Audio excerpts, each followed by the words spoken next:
নমস্কাৰ বন্ধুসকল, welcome to my YouTube channel Assam career job. আজি পুনৰ আপোনালোকৰ বাবে নতুনকৈ 15,780টা পদ মুকলি হৈ আহিছে। ভেকেঞ্চিখিনি ক'ৰ পৰা আহিছে, লগতে কেনেদৰে আবেদন কৰিব পাৰিব, এই সকলোখিনি কথা এই ভিডিঅ'যোগে আলোচনা কৰা হ'ব। যদি ভিডিঅ'টো ভাল পায় ভিডিঅ'টো লাইক কৰিব, লগতে চেনেলটো ছাবস্ক্ৰাইব কৰি দিব পাৰে এনেকুৱা এটা ভিডিঅ'সমূহ পাই থাকিব। আৰু ভিডিঅ'টো আগবঢ়াৰ আগতে মই আপোনালোকক ক'ব বিচাৰিছোঁ যে ভেকেঞ্চিখিনি কেৰাণী, চকীদাৰ, পিয়ন এনেকুৱা ধৰণৰ ভেকেঞ্চি হয় আৰু অৰ্হতা লাগিব 10 পাছ 12 পাছ ডিগ্ৰী হয়। যদি ইণ্টাৰেষ্টেড দেন আপোনালোকে আবেদনসমূহ কৰি ল'ব পাৰে।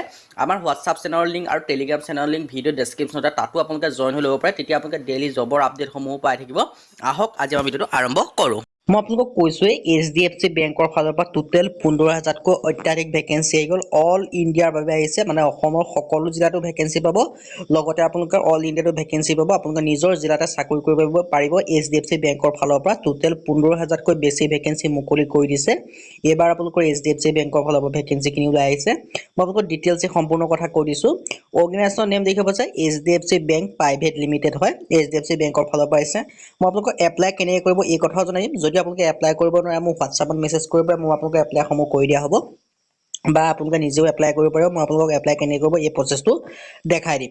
লগতে এপ্লিকেশ্যন মোড হৈছে অনলাইন যোগে আবেদন কৰিব লাগিব। Application started, application already start হৈ আছে। এপ্লিকেশ্যন ফিছৰ ক্ষেত্ৰত ইয়াত কোনো ফিজ পে'মেণ্ট কৰিব নালাগে। General OBC, EWS, ST, SC।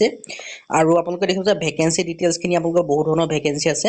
Operation vacancy আছে, বিজনেছ ডেভেলপমেণ্ট, অপাৰেশ্যন ফ্ৰণ্ট অফিচৰ কাৰণে আছে, অপাৰেশ্যন ফ্ৰণ্ট অফিচৰ কাৰণে আছে, ক্ৰেডিট এচিষ্টাৰ, ৰিচিপ্ট লেডিঙৰ ভেকেঞ্চি আছে। লগতে আপোনালোকৰ বহুত ৰিলেশ্যনশ্বিপ মেনেজাৰ আছে, কালেকশ্যন অফিচাৰ আছে, কেৰাণী বৰ্ড আছে, লগতে গ্ৰেড 3 গ্ৰেড 4 সকলো ধৰণৰ ভেকেঞ্চি আছে।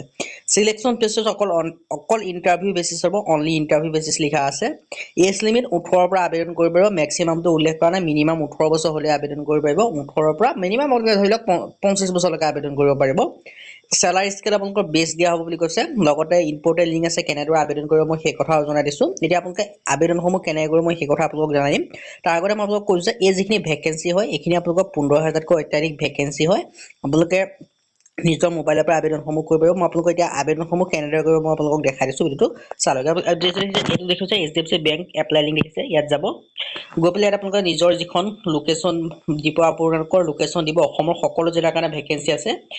গৈ পেলাই আপোনালোকে ক্লিক কৰিব। মই ধৰি লওক এইটোকে এক্সাম্পল লৈ যেনিবা এইটোকে আপুনি যদি আবেদন কৰিব বিচাৰে ইয়াত ক্লিক কৰিব। ডিটেইলছখিনি আহি যাব। অহাৰ পিছত ক্লিক কৰিব। অহাৰ পিছত আপোনালোকে যিটো এপ্লাই পাব, এই এপ্লাই নাও দেখিছে, এপ্লাই নাওত যাব। গৈ পেলাই আপোনালোকে আবেদনসমূহ কৰি ল'ব পাৰিব। অসমৰ যিমান ডিষ্ট্ৰিক্ট আছে সকলো ডিষ্ট্ৰিক্টৰ কাৰণে ভেকেঞ্চি আছে। লগতে আপোনালোকৰ অল ইণ্ডিয়া ভেকেঞ্চি আছে। যদি আপোনালোকে আবেদন কৰিব নোৱাৰে আমাক কমেণ্ট কৰক, আমি আবেদনসমূহ কৰি দিয়া হ'ব। আৰু যদি আপোনালোকে পাৰে আপোনালোকে নিজেও আবেদনসমূহ কৰি ল'ব পাৰিব। ভিডিঅ' ডেছক্ৰিপশ্যনত লিংক আছে।